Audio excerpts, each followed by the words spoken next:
Menteri Keuangan Ibu Sri Mulyani akhirnya mengungkap tentang sumber dana bansos dan juga sumber dana kunjungan kerja dari seorang Presiden Joko Widodo. Assalamualaikum warahmatullahi wabarakatuh. Salam Om Swastiastu. Namo Buddhaya, salam kebajikan dan salam sejahtera untuk kita semua. Saudaraku sebangsa dan setanah air, selama ini banyak yang mempertanyakan tentang kunjungan kerja dan juga bansos yang selalu dibagikan oleh Presiden Joko Widodo. Dalam sidang Mahkamah Konstitusi berkaitan dengan sengketa Pilpres 2024, Sri Mulyani bersama Erlangga Hartarto bersama Tri Risma Maharini yang adalah Menko dan juga Menteri dari Bapak Presiden Joko Widodo ini akhirnya membongkar dan memberikan jawaban kepada kita seluruh rakyat Indonesia. Apakah rakyat Indonesia akan percaya dengan statement yang dilontarkan oleh Mbak Sri Mulyani bersama ketiga rekannya itu? Ataukah netizen Indonesia malah berprasangka buruk terhadap Bapak Presiden Joko Widodo? Karena yang menjadi kegelisahan saya bahwa seorang pembenci sekalipun dikatakan benar, dia akan tetap menjadi sebagai seorang pembenci. Berbeda dengan orang yang bisa membuka hatinya untuk mampu melihat mana yang baik dan mana yang benar. Karena hal semacam itu sudah terdoktrinasi oleh kita rakyat Indonesia, di mana kita seringkali menyaksikan bahwa apapun yang dilakukan oleh Presiden Joko Widodo pasti semuanya salah di mata mereka. Untuk lebih jelasnya, saya ingin mengajak pemirsa sekalian, mari kita bersama-sama menyimak cuplikan video berikut ini. Selamat menyaksikan. Telah disampaikan oleh Bapak Menko tadi bahwa bantuan kemasyarakatan dari Presiden bukan merupakan bagian dari Perlinsos. Anggaran untuk kunjungan Presiden dan anggaran untuk bantuan kemasyarakatan dari Presiden berasal dari dana operasional Presiden yang berasal dari APBN. Dana operasional Presiden diatur oleh Peraturan Menteri Keuangan 48/2008 yang diubah dengan Peraturan Menteri Keuangan 106 tahun 2008. Sementara dana kemasyarakatan Presiden diatur dalam Peraturan Menteri Sesnek nomor 2 tahun 2020. Kegiatan yang bisa dicakup di dalam dana kemasyarakatan oleh Presiden dan Wakil Presiden dalam hal ini adalah kegiatan keagamaan, pendidikan, sosial, ekonomi, kebudayaan, kepemudaan, pemberdayaan perempuan, keolahragaan, dan kegiatan lain atas perintah Presiden atau Wakil Presiden. Dan bantuan ini bisa diberikan dalam bentuk barang maupun uang. Untuk ilustrasi, tahun 2019 dana operasi Presiden, ini adalah 110 miliar anggaran, realisasinya 57,2 miliar atau 52%. Tahun 2020 alokasi anggaran 116,2 miliar, realisasi 77,9 miliar atau 67%. Tahun 2021 119,7 miliar, realisasinya 102,4 atau 86%. Tahun 2022 alokasi anggaran 160,9 miliar, realisasi 138,3 miliar atau 86%. Tahun 2023 alokasi anggaran 156,5 miliar, realisasinya 127,8 atau 82%. Dan tahun 2024 ini alokasi anggaran untuk dana operasi presiden dan bantuan ke masyarakat 138,3 miliar. Sampai dengan bulan ini, bulan Maret, April ya, adalah 18,7. Sedikit akan menyampaikan apa yang saya dengar ya, dari pernyataan-pernyataan menteri, 4 orang menteri dari pagi tadi dan juga dari DKPP. Satu hal yang saya kira cukup jelas dalam nalar kita, mereka mengemukakan ada pembagian bansos yang dilakukan oleh presiden ya, dan itu di luar yang merupakan program dari Kementerian Sosial. Bahkan Ibu Menteri Sosial tadi mengatakan bahwa tidak ada keterlibatan beliau atau keterkaitan beliau sebagai Menteri Sosial terhadap pembagian bansos atau apapun namanya yang dilakukan oleh Presiden secara langsung. Apalagi pembagian yang dilakukan oleh Presiden itu tidak didasarkan pada program yang sudah ditetapkan oleh APBN dalam programnya Menteri, tetapi ini berdasarkan satu Kepres 125 tahun 2022 yang ya Kepres itu dibikin sendiri oleh Presiden ya, kita nggak tahu argumen awalnya ini untuk apa, meskipun di dalam pelaksanaannya dikatakan itu adalah untuk mengatasi El Nino ya. El Nino itu kan sudah, kalau seperti ahli-ahli yang sudah kami hadirkan kemarin, November tahun lalu itu sudah selesai. Mungkin kalaupun ada keterlambatan hasil panen, tidak perlu dilakukan setiap bulan pembayaran terhadap bansos terkait dengan El Nino ini.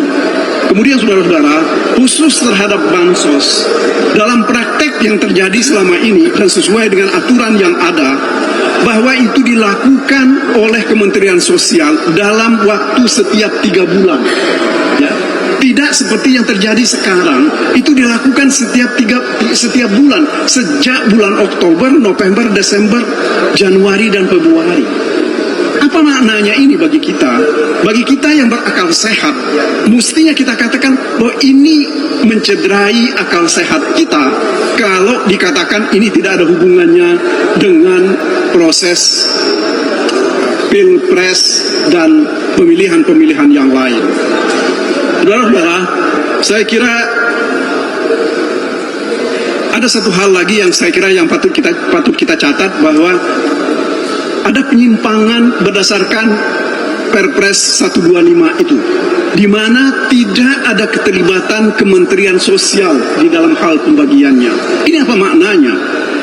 Tentu kita, ya, nalar sehat kita akan mengatakan bahwa Ibu Menteri ini tidak ingin dilibatkan, ya, karena ini barangkali bisa saja argumentasinya atau paling tidak asumsi saya bahwa kalau Ibu Menteri ini tahu dan terlibat, berarti bansos itu juga mesti dibagi untuk kepentingan partainya Ibu Menteri atau siapa yang didukung oleh Ibu Menteri. Nah, sementara sekarang kalau dari kemarin saksi-saksi kami mengatakan bahwa di Jawa Tengah itu ada 7 kali atau 10 kali Presiden membagi-bagi bansos.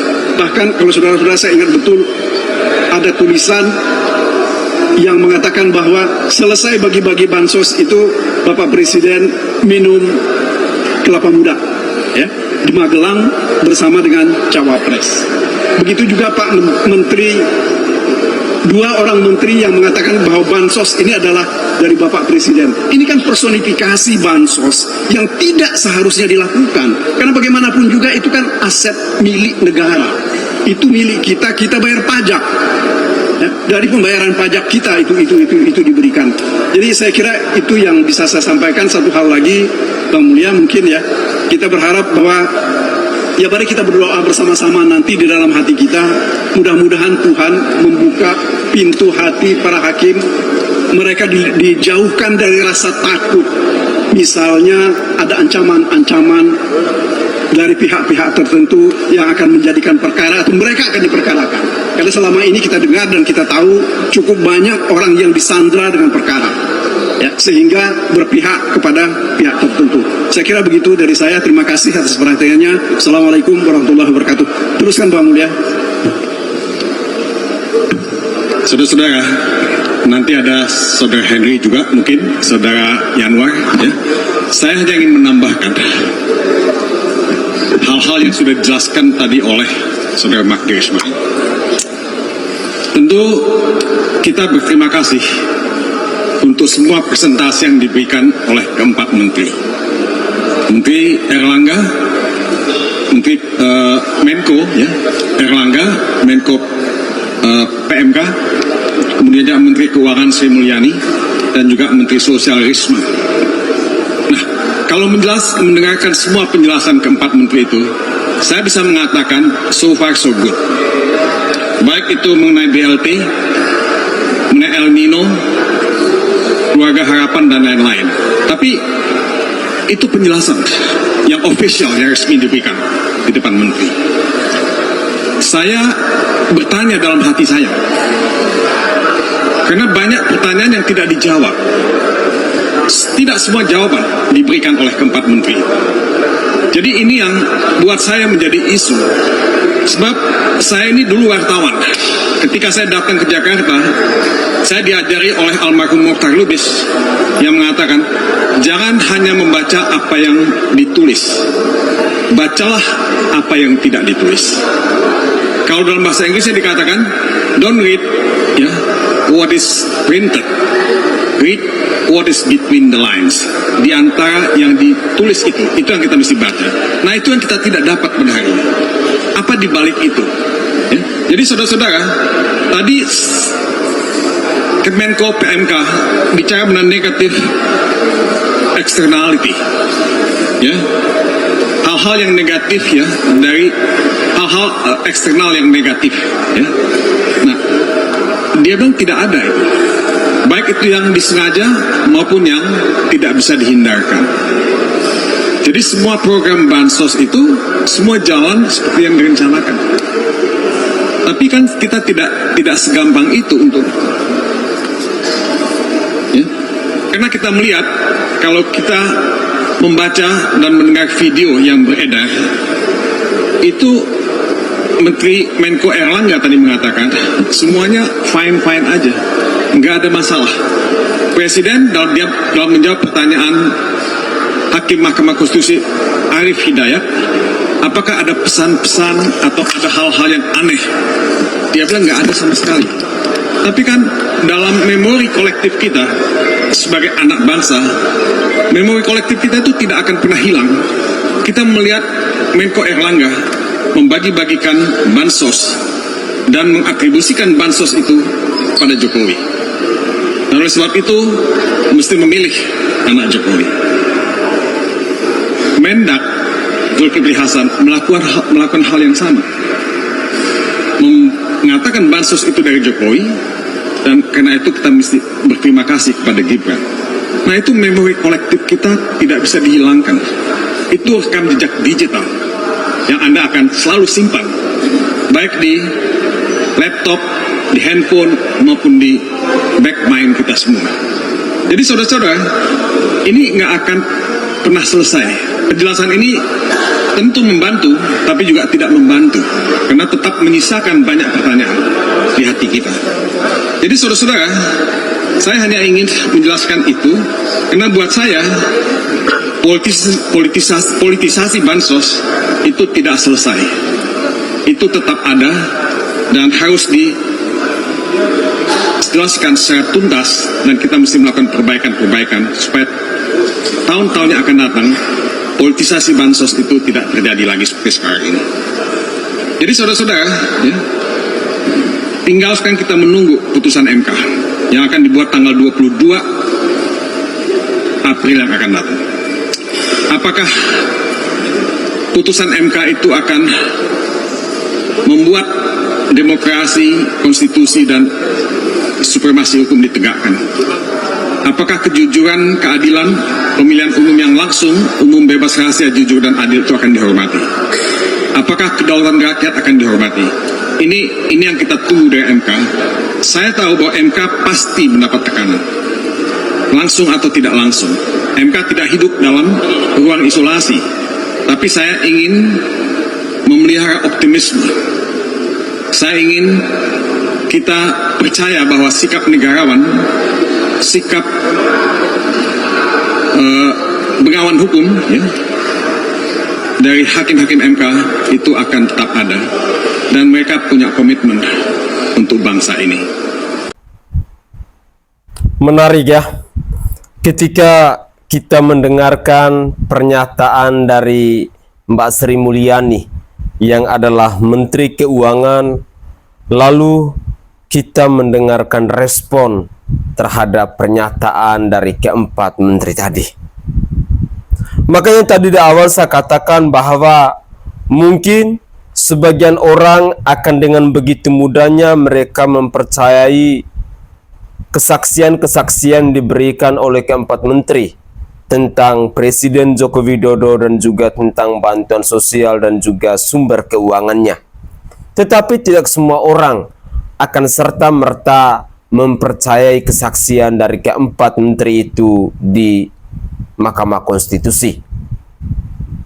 Karena saat ini masih ramai didiskusikan, masih ramai dibicarakan, dan yang menjadi poin penting bahwa bukan tentang Prabowo-nya, bukan tentang Gerindranya, tetapi yang mereka bicarakan adalah tentang Presiden Joko Widodo dan tentang Gibran Rakabuming Raka.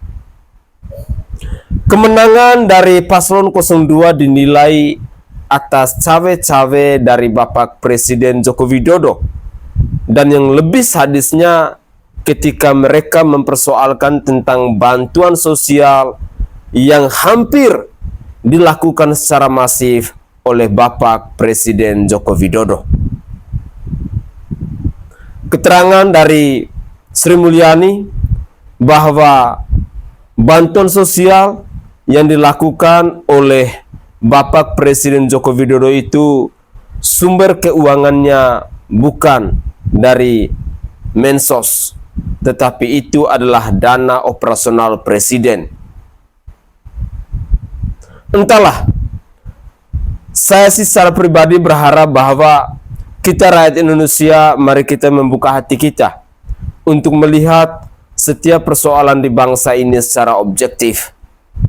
Karena hampir sebagian besar saya menemukan bahwa banyak sekali kritikan-kritikan ataupun komentar-komentar dari netizen yang dasarnya itu sebelum mereka mengomentari sudah ada rasa benci terhadap orang itu. Sudah ada rasa tidak suka, sehingga komentar mereka selalu mempersalahkan bahwa apa yang dilakukan oleh Presiden Joko Widodo itu salah. Itu yang saya perhatikan dari berbagai macam komentar yang saat ini sedang berseliweran di media sosial. Saya secara pribadi hanya mau mengajak kepada kita semua agar mari kita menunggu bersama-sama keputusan dari Mahkamah Konstitusi yang akan diumumkan pada tanggal 22 April 2024 nanti. Apakah Mahkamah Konstitusi akan benar-benar mempertimbangkan segala proses perkara mulai dari tanggal 27 Maret sampai dengan beberapa hari kemarin, ataukah Mahkamah Konstitusi malah lebih takut karena adanya intimidasi maupun tekanan-tekanan lainnya? Ya, harapan saya sebagai rakyat jelata bahwa Mahkamah Konstitusi tetap mengikuti suara hati mereka, tetap membela dan tetap mengatakan bahwa yang benar adalah benar dan yang salah adalah salah. Karena terus terang kualitas Pilpres 2024 ini akan ditentukan oleh keputusan yang akan disampaikan oleh Mahkamah Konstitusi di tanggal 22 April 2024 nanti. Dengan demikian, saya ingin mengajak pemirsa sekalian, mari kita buka hati kita, untuk bersabar menunggu keputusan yang akan disampaikan oleh Mahkamah Konstitusi pada tanggal 22 April nanti. Terus terang, saat ini kegaduhan sudah terjadi di mana-mana. Aksi demo terus dilakukan. Tidak tahu itu datang dari kubu mana.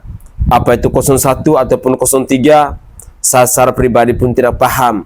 Karena hampir ketika kita melihat raut wajahnya yang sama-sama. Dan mereka mengatakan bahwa kami adalah rakyat Indonesia.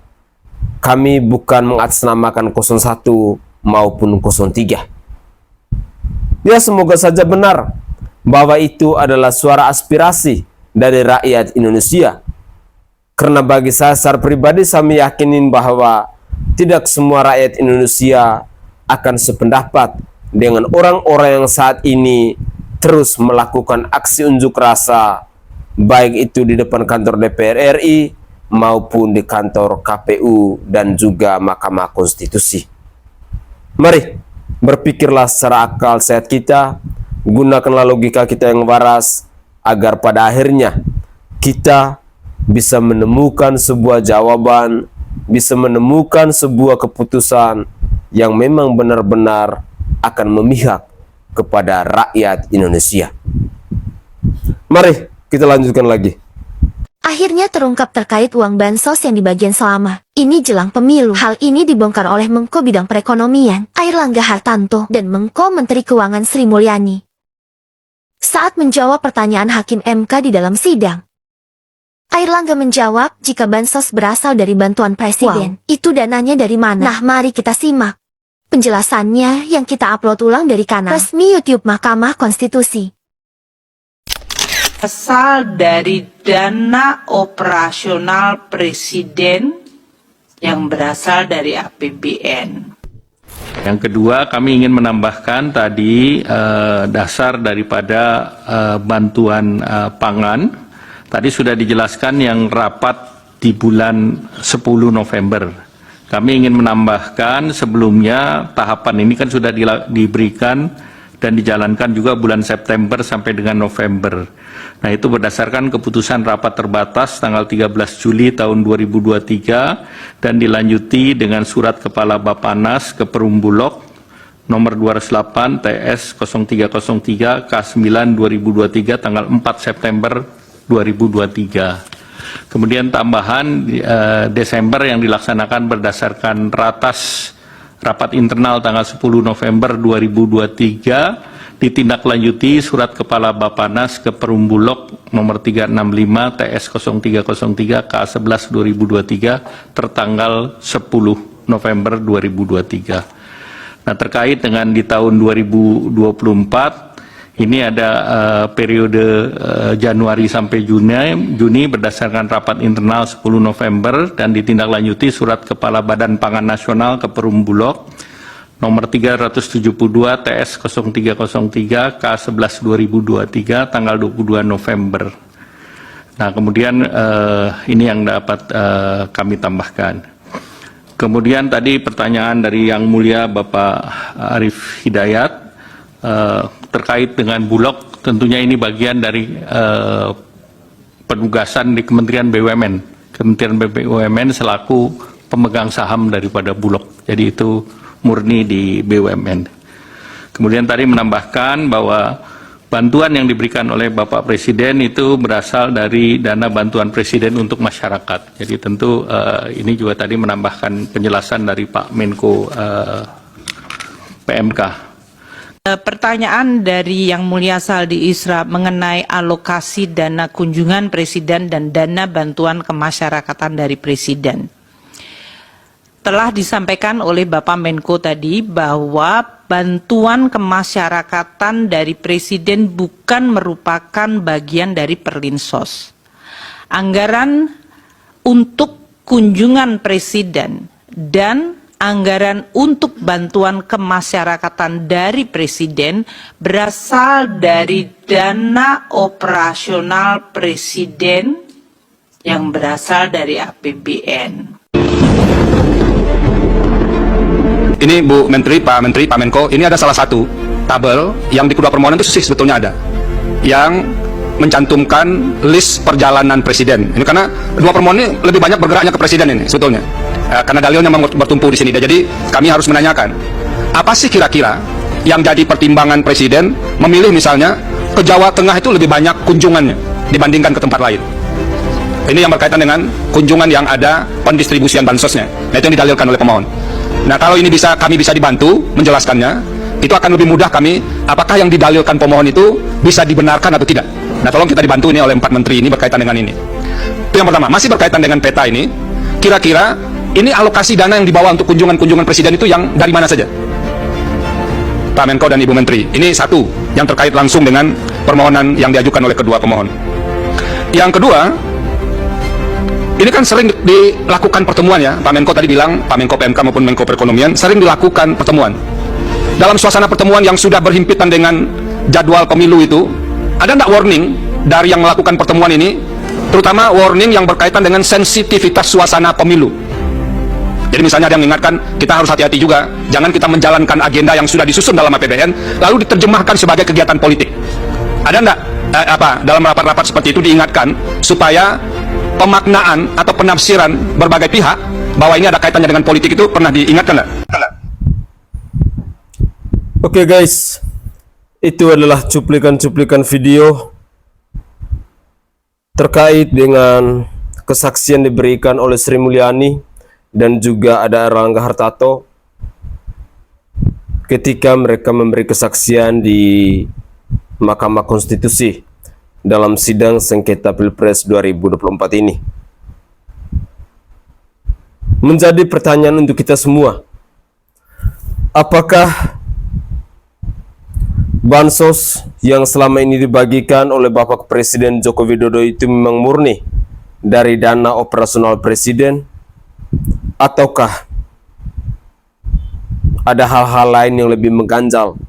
Karena ketika kita mendengar komentar dari kubu 01 kalau tidak salah tadi, tampaknya ada kecurigaan besar dengan pernyataan-pernyataan disampaikan oleh keempat menteri ini.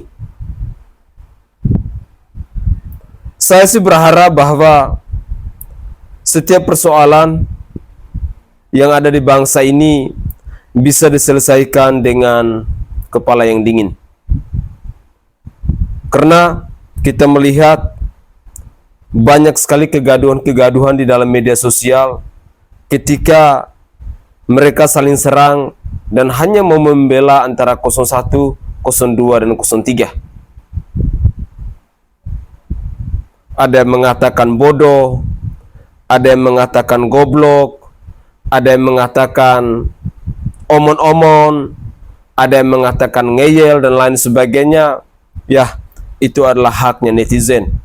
Tetapi bagaimanapun, saya ingin mengajak kepada pemirsa sekalian bahwa mari kita bersama-sama menaruh harapan agar segala sesuatu yang terjadi saat ini, khususnya sengketa Pilpres 2024 ini, di tanggal 22 April 2024 nanti, kita akan mendapatkan keputusan-keputusan yang memang selalu berpihak kepada rakyat. Begitulah kira-kira. Saya Sanai dari Provinsi Nusa Tenggara Timur. Saatnya kita yang rakyat jelata harus berani untuk bersuara. Salam hormat, salam NKRI, dan salam Pancasila untuk kita semua.